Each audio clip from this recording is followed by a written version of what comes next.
Hola, hola, ¿qué tal? Recibe un cordial saludo de tu amigo y servidor el maestro José Guadalupe Silverio López, esperando que tengas un buen día. Sé bienvenido a esta autoentrevista, donde el día de hoy vamos a hablar sobre un tema muy importantísimo en la materia de derecho. El tema se llama la política económica de México en los gobiernos de Carlos Salinas de Gortari y Enrique Peña Nieto. Aquí comenzamos. Para comenzar un poco con este tema, es necesario recordar que hay dos momentos claves en todo esto, y es el sexenio de Carlos Salinas de Gortari, que tuvieron un tiempo entre 1988 y 1994, y el de Enrique Peña Nieto entre el año 2012 y 2018. Para responder pues esas preguntas es necesario conocer un poco sobre estos hechos que pasaron en esos sexenios, desde entonces cómo México ha ido progresando y qué tanto ha sido afectado con todas estas reformas estructurales de estos gobiernos que han pasado, y también sobre todo con el Telecam, que es el Tratado de Libre Comercio de América del Norte, qué tanto ha sido afectado a México.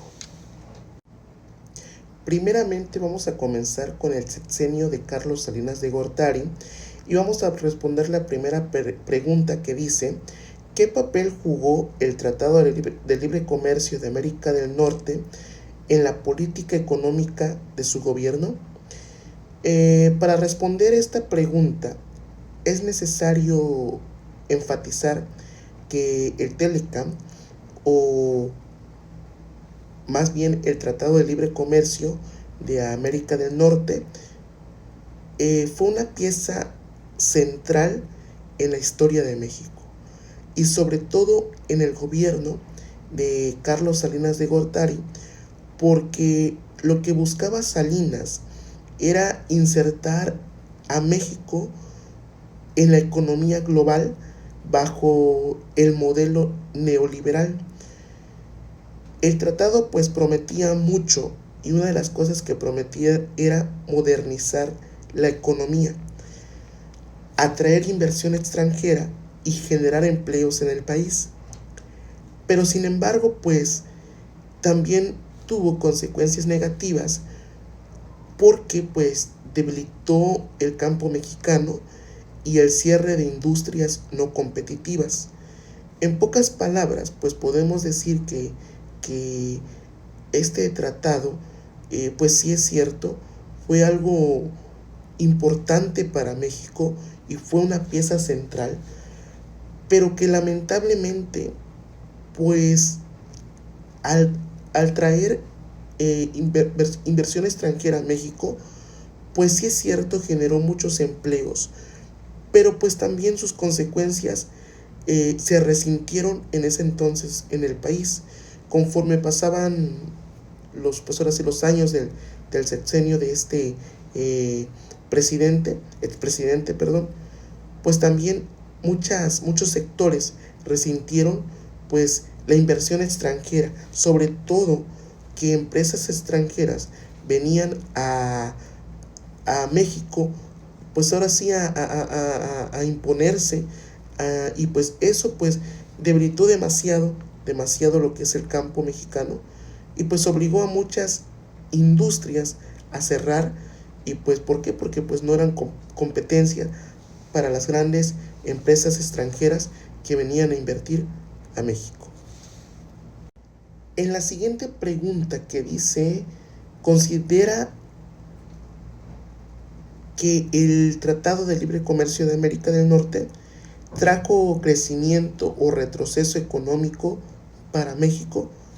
Bueno, en esta pregunta yo pienso que a corto plazo el país sí vivió una estabilidad macroeconómica relativa, pero el crecimiento fue desigual.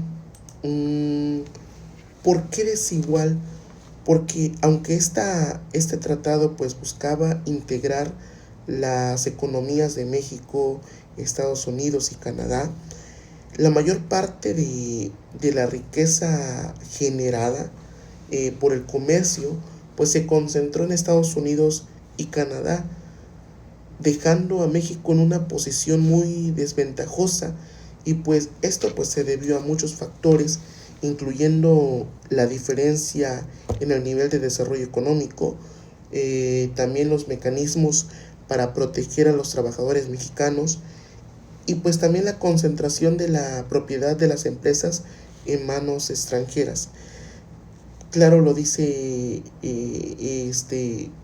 pues ahora sí, lo que buscaba este tratado, que era que la inversión fuera extranjera, pero que pues lamentablemente pues todo caía en manos extranjeras, y pues literalmente los mexicanos no teníamos nada que ver con esas empresas, ¿no?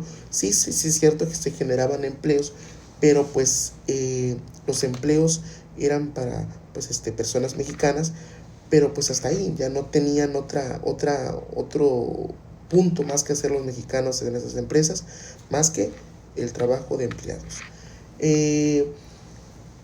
En la desigualdad en el nivel de desarrollo, México tenía pues una economía en ese entonces menos desarrollada que Estados Unidos y Canadá. Esto significaba pues una gran desventaja en la negociación del tratado y en la competencia de los mercados. Y otra de las cosas muy importantes es que aumentó la desigualdad regional en México, porque el Telecam también contribuyó a aumentar la desigualdad. Esto como ya que los estados del norte tenían más integrados al mercado estadounidense, o sea que estaban más integrados a ese tipo de mercados, y se beneficiaron más que los del sur. En este caso pues los estados del norte fueron los que más pues ahora sí fueron los que más beneficios obtuvieron de este tratado, ya que estaban más apegados a lo que era el mercado estadounidense. Y la desigualdad de la distribución de los bienes, pues aunque se esperaba que este tratado pues beneficiara a todos los países, en la práctica pues México fue el que menos se benefició y sufrió más las consecuencias negativas. La siguiente pregunta nos dice: ¿considera que el tratado o el Telecam trajo crecimiento o retroceso económico para México? En esta pregunta pues sí hay que ser un poco más objetivo, pues ahora sí que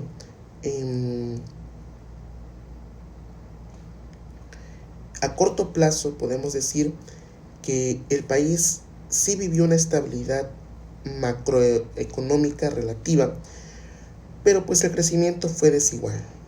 Se fortalecieron sectores como la automotriz y la manufactura de exportación, pero pues la pobreza y la desigualdad persistieron. Se podría decir que sí hubo un crecimiento, pero sin desarrollo incluyente. Todo esto pues se vuelve a repetir lo mismo, fue porque de ese tratado los tres países que se suponía que era un beneficio para todos, pues los más beneficiados, Estados Unidos y Canadá, y pues que México fue el único país que quedó a la deriva, y que pues le trajo muchas más desventajas que ventajas este tratado, y que pues hoy todavía se puede decir que se siguen persistiendo y están latentes todavía. Recordemos que en los estados del norte todavía tienen mejor relación con Estados Unidos, y pues si vamos ahora sí al sueldo diario de un trabajador, los del norte pues ganan mejor que los del sur en México, pues por lo mismo, ¿no? Porque recordemos que en los estados del norte hay más inversión extranjera que en los estados del sur. Esto pues hace que todo eso pues sea desigual, y pues que la pobreza siga imperando y pues siga persistiendo en este país. Y pues de esa manera pues se podría decir que sí, en un entonces el país vivió una estabilidad relativa, pero que actualmente aún se sigue viendo lo que es la desigualdad económica, y pues igualmente la pobreza. Otro de los puntos muy importantes de esta autoentrevista es recordar que Salinas promovió reformas constitucionales, como la del artículo 27, que hablaba sobre la propiedad ejidal, y el artículo 28 en torno a los monopolios. Y la pregunta a responder sería, ¿fueron necesarias estas reformas? Desde la óptica neoliberal, eran necesarias para liberar el mercado y atraer inversiones. Pero desde un enfoque social, yo pienso que significaron el debilitamiento del ejido y la entrega de sectores estratégicos a manos privadas, lo cual dejó consecuencias obviamente estructurales, y que pues todo eso hizo que pues los problemas salieran de donde pues no había. Es cierto que sí se necesitaba, sí eran necesarios esas reformas constitucionales, pero que lamentablemente al atraer inversiones extranjeras, pues vino a debilitar otros asuntos mexicanos, como por ejemplo, ya lo dijimos, el ejido, y pues todo eso pues se pasó a manos privadas. Un claro ejemplo hoy en día es en la Comisión Federal de Electricidad. Recordemos que la reforma energética, que ahorita vamos a responderla en otra pregunta, lo que quería hacer era que pues bueno, lo que hizo, porque pues yo actualmente he visto que ya hay inversión extranjera en varios puntos estratégicos de energía, atrajo inversión extranjera y ya hay empresas que se dedican a producir energía en México, pero que lamentablemente hasta la fecha yo no he visto algún beneficio hacia los mexicanos. Es cierto que esas empresas pues llegan a México para vender su energía, competir en el mercado y hacer que pues según los beneficios baje el consumo de luz de las casas y que beneficie a los mexicanos. Pero pues hasta la fecha, sinceramente, yo no he visto ningún beneficio. Es cierto que a lo mejor promovieron empleos en su tiempo que llegaron, contrataron empleados mexicanos, pero no he visto algo favorable para el país, al menos, vuelvo a repetir, hablando de la energía, de la reforma energética, perdón, no he visto algún beneficio que podamos decir los mexicanos estamos contentos con esa inversión extranjera que llegó y que estamos pagando menos luz. No se ha visto. Lo que se quería hacer era que CFE pues fuera una empresa privada.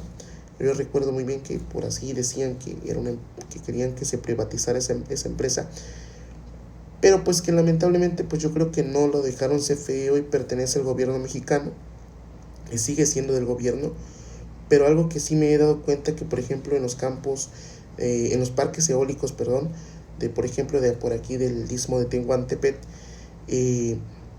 hay empresas de origen español y los grandes molinos de viento,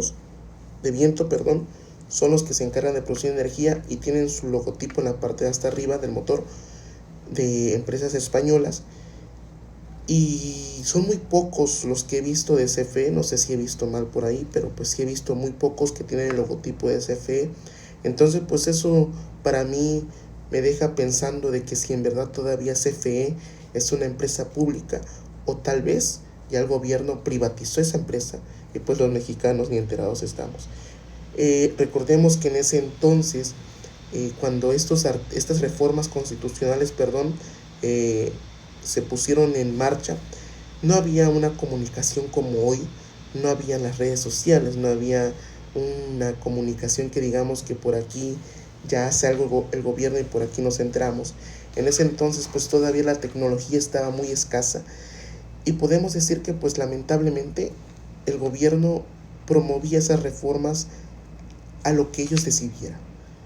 Hoy en día pues yo creo que si hubiera sido en este tiempo donde estamos ahorita, los mexicanos sí tendríamos que pensar si en verdad hubiéramos dejado que esas reformas constitucionales se aplicaran, porque pues sí, vuelvo a repetir, sí eran necesarias, pero lamentablemente para mí afectó más de lo que pudo beneficiar.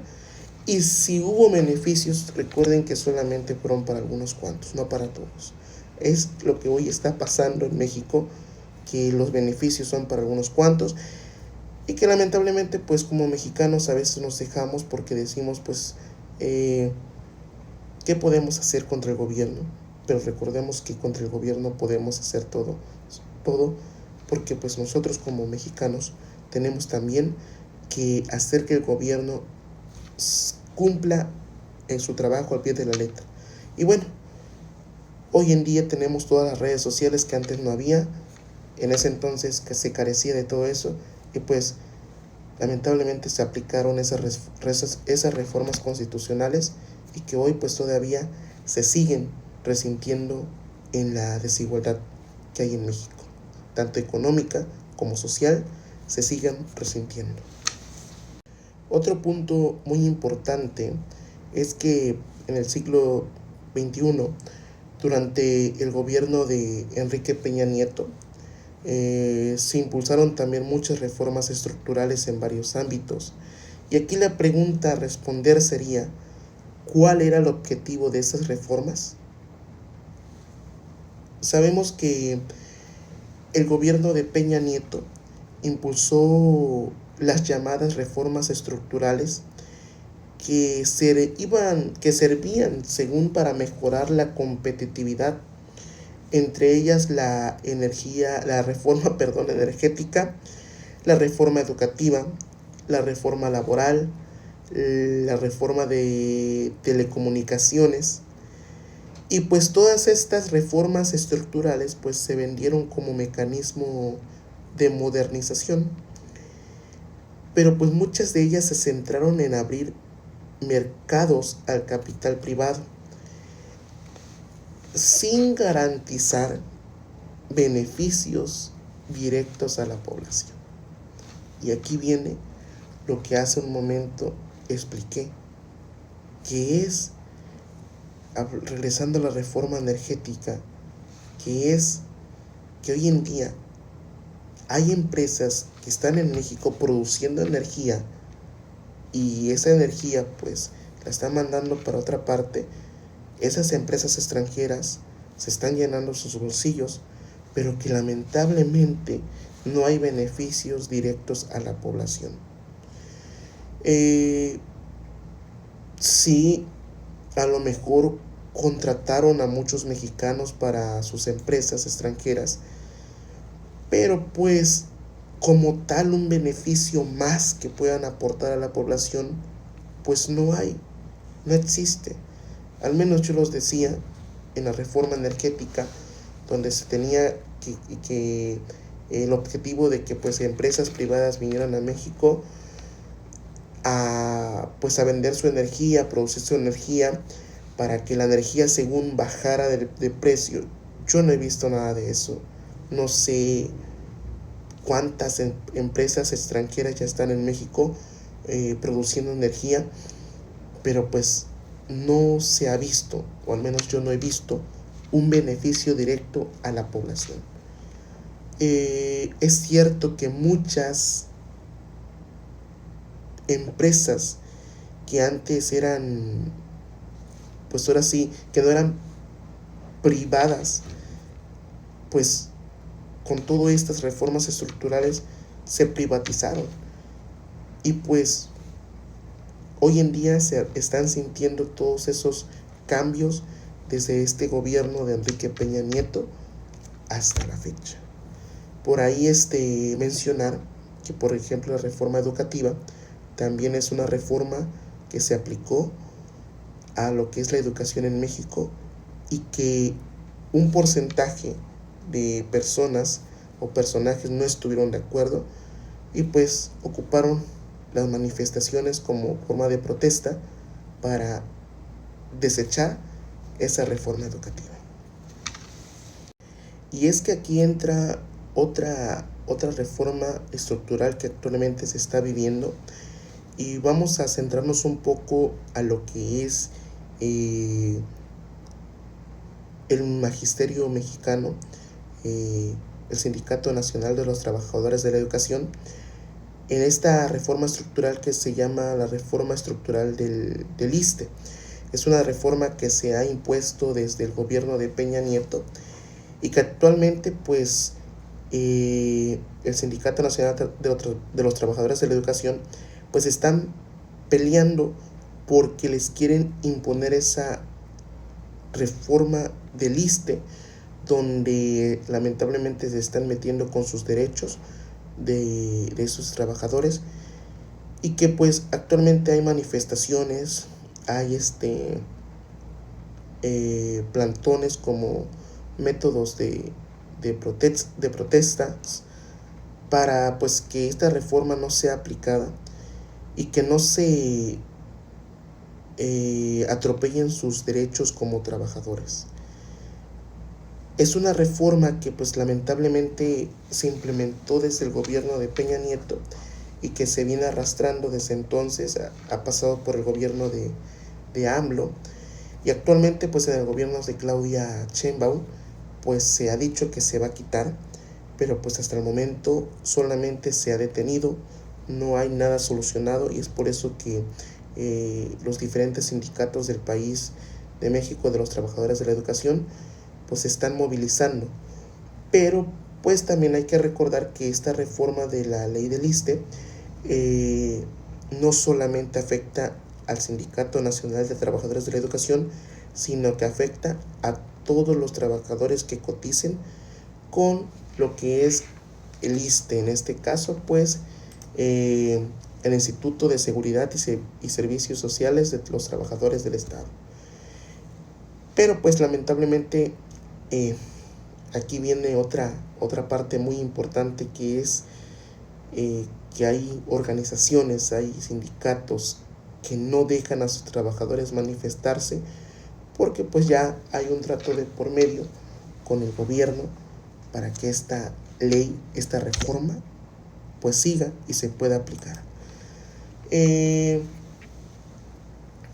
Entre las otras preguntas que están para responder sobre el gobierno de Enrique Peña Nieto está: ¿qué opinión se merece la reforma energética de Peña Nieto? Pues esta reforma fue muy polémica y se rompió con el modelo nacionalista del sector energético establecido desde Lázaro Cárdenas. Se esperaban que bajaran los precios y aumentara la inversión, pero fueron resultados mixtos. La caída del precio del petróleo también afectó sus proyecciones, y pues todo esto vino a desencadenar una serie de problemas, porque también recordemos que la reforma energética era que Petróleos Mexicanos igual se privatizara y que otras empresas extranjeras vinieran a México a invertir. Actualmente vemos muchas gasolineras que no solamente son de Pemex, son de otro tipo de empresa, de españolas, alemanas, etcétera, que no son mexicanas, que ya llegaron a México a tratar de competir con pues, empresas mexicanas, pero que lamentablemente de igual manera no se ha visto algún beneficio directo a la población, más que para algunos cuantos, nada más. Y bueno, para cerrar con esta autoentrevista, respondemos la última pregunta, que dice: ¿qué lecciones nos dejan estos dos momentos históricos de reformas económicas en México? Y pues la respuesta es que las reformas sin un enfoque social y sin una planeación integral pueden tener efectos similares o incluso similares, y efectos limitados o incluso adversos. La apertura económica por sí sola no garantiza el bienestar en un país. Es fundamental pues combinar la eficiencia económica con justicia social. Eso es muy importante. Entonces, pues toda reforma que se logra aplicar al país, hay que saber que hay que tener una planeación integral y pues que toda reforma garantice un bienestar para el país y sobre todo para los mexicanos. Si no hay eso, una reforma no puede aplicarse y sobre todo hoy en día que los mexicanos también se enteren de qué tanto beneficia o afecta la reforma a aplicar. De mi parte ha sido todo. Muchas gracias por su atención en esta autoentrevista, esperando que les haya quedado claro este tema y pues nos vemos en la siguiente actividad. Hasta la próxima.